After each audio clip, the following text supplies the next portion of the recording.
I would say the biggest skills I've learned are priority management, learning how to believe in myself, and just learning how to, lead people in a way that makes sense to them and to me.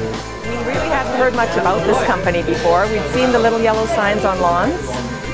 We'd heard of somebody that had failed at it, and that's all we knew. We didn't really know anything about it, and didn't know, that we could make a life or a business, a future out of this. We just, thought of him painting and wasting his university career. We thought, you want to paint, after you've gone to school? Probably had two reservations. The first one was the fact that she was in Edmonton taking university for the first year. And the second one was the fact that she was very young. She was only 17 years of age when she was introduced into it. So two things that really, whether or not she was mature enough to actually venture into something of that magnitude, and the second was whether or not she was able to, school is number one in my household, so education is a first and a must. A lot of it's the time management and the managerial skills just in general with people. At the end of the day, you just become a totally well-rounded leader and someone people actually are able to look up to. We're just blown away by what we see in this company and the growth we've seen, and just the honesty and integrity that's in this company, and especially coming from where we had only had the one experience of somebody that had failed at it, and now we see what a strong company it is, and what a leadership building company it is. It's so much more than painting. Self-accountability, and even just like the test of that, like every day you are your own boss, so you're the only one who's going to make yourself get out of bed and go do what you need to do. So I think it really strengthens the relationship with myself, because everything's really dependent on you, and your success is really dependent on yourself as well.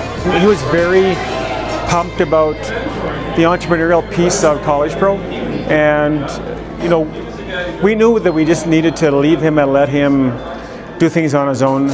It's such a breeding ground for entrepreneurs to learn the basics of a company and then go on to run their own company or go on and lead people in other organizations. My number one thing would be my leadership skill. It's probably the biggest thing that I've taken out of it.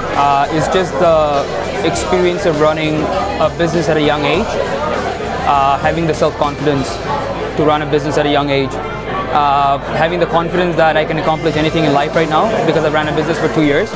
Those are probably some of the things that I took out of my experience for the past 2 years.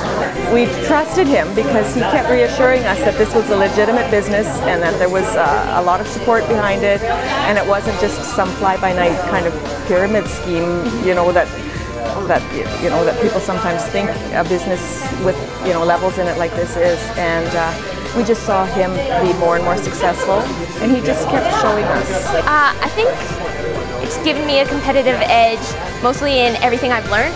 Like, I know how to interview people and hire people and fire people and deal with conflicts, and I learned how to make the customer happy, and how to have employees and how to manage them and how to manage my finances, and just so much learning.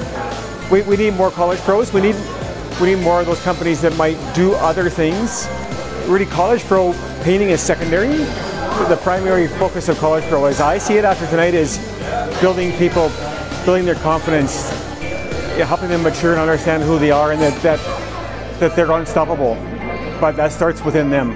Recognizing my strengths and weaknesses, probably, where more self-awareness, I guess you could say, just from knowing what I was good at and what I wasn't, and improving on the things I wasn't.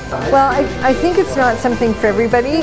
Kids need to have a huge amount of drive and personal motivation and resilience to work through the hard things. So they need to be self-motivated and able to work hard. And so if your child needs a lot more structure and direction, it might not be so good for them. They need to be driven to work hard and able to pick themselves up and make that happen.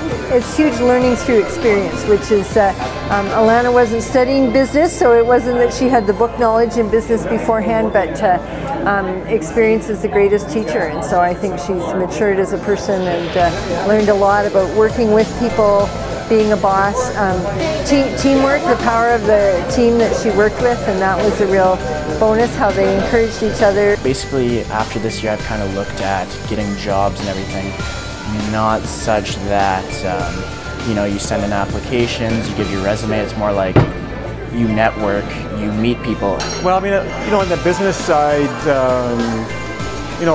made enough money in a summer job to pay off a student loan in university. That says something. But personally, he's grown so much in terms of the confidence of and who he is, and he understands much better now about what he wants to do with his life, and that's coaching and developing people. And I personally believe that when you coach and develop people to be more than they thought they could be, that's true success. That is, I think, as important as anything else that you can do.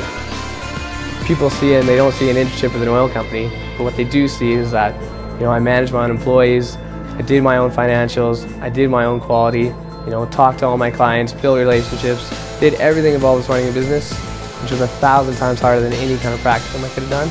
And I mean, I've talked to some people in HR and they say they see College Pro on your resume and right away you're a step ahead.